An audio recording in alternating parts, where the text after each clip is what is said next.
Jangan sembarangan sholawat.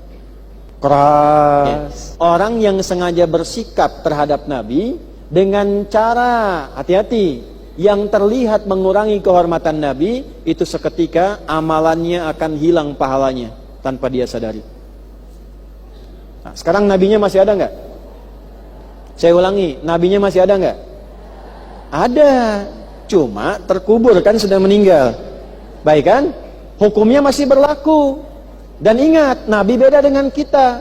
Walaupun kemudian beliau sudah wafat, sudah dikuburkan, tapi keadaannya terjaga di sisi Allah Subhanahu wa taala, dan di antara penjagaan Allah masih mengalirkan komunikasi umatnya kepada Nabi. Ini yang tidak dimiliki nabi-nabi lain.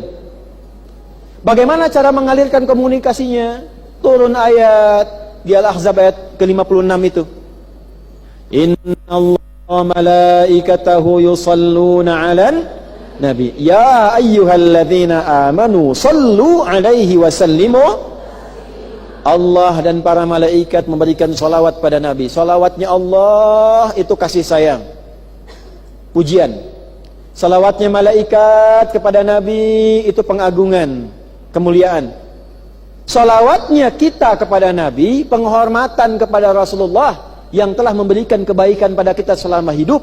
Bahkan kalau kita salawat, ketika kita salawat, sampai salawat itu pada Nabi dan ditetapkan oleh Allah, kembali pahala pada kita 10 kebaikan.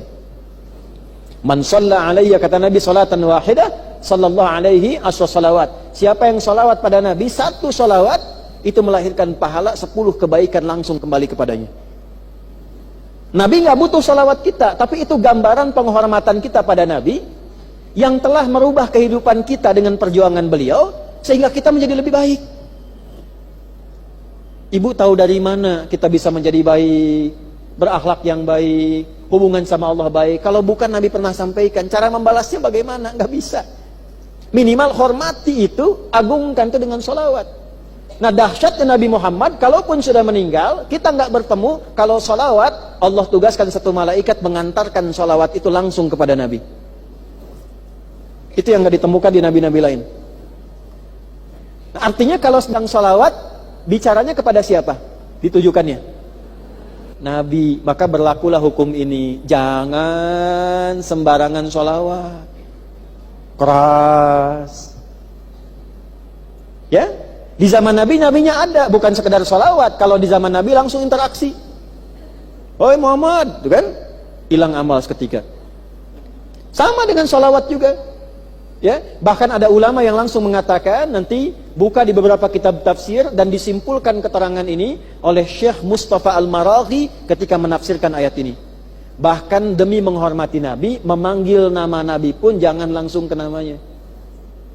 Minimal sertakan nama Nabi atau Rasul di depannya.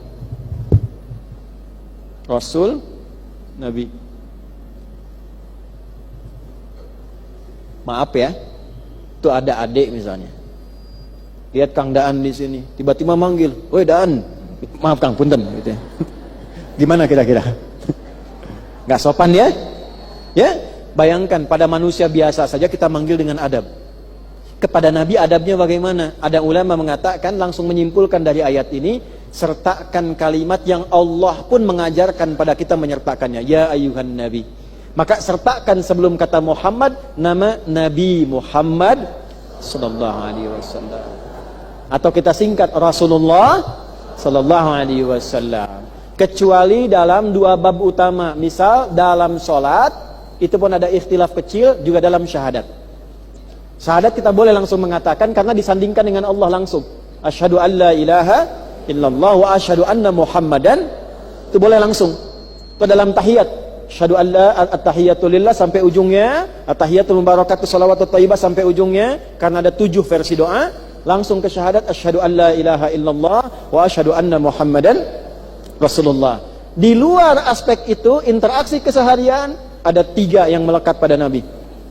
Nabi Muhammad, Rasulullah, Sayyidina Muhammad. Dari mana hadis tentang Sayyidina? Ana sayyidu ibnu Adam wala fakhar. Kata Nabi, kalau ada yang dipanggil Sayyid, tuan, saya Sayyid Ibnu Adam. Saya itu tuannya seluruh anak cucu Adam, tapi tidak ada fakhar. Tidak ada di situ rasa kebanggaan, tidak ada kesombongan dan sebagainya. Dari situ ulama menurunkan sampai ada Syekh Ibnu Taimiyah, beliau menulis kitab dalam Tazkiyatun Nafas, itu membuka mukaddimahnya dengan kalimat Allahumma sholli ala Sayyidina Muhammad. Ya, jadi boleh pakai kata Nabi, boleh pada kata Rasul, boleh pada kata Sayyidina. Dan ini sudah biasa. Awas jangan sampai nanti apa Bapak Ibu tidak menyadari bahwa Muhammad Rasul kita pernah menyampaikan. Nah, itu nggak sopan. Jadi menyampaikan kalimat ketika tidak sopan pada Nabi untuk menunjukkan bahwa ada rasa yang terpendam yang tidak nampak, dan itu tak sopan. Ketika keluar seperti itu pahala hilang. Tanpa terasa hilang. Wa antum la tash'urun an tahbata amalukum, amal-amal Anda selama ini langsung berkurang dengan kadar kesombongannya itu, wa antum la tash'urun, dan dia tidak sadar bahwa pahalanya hilang. Jelas sampai sini?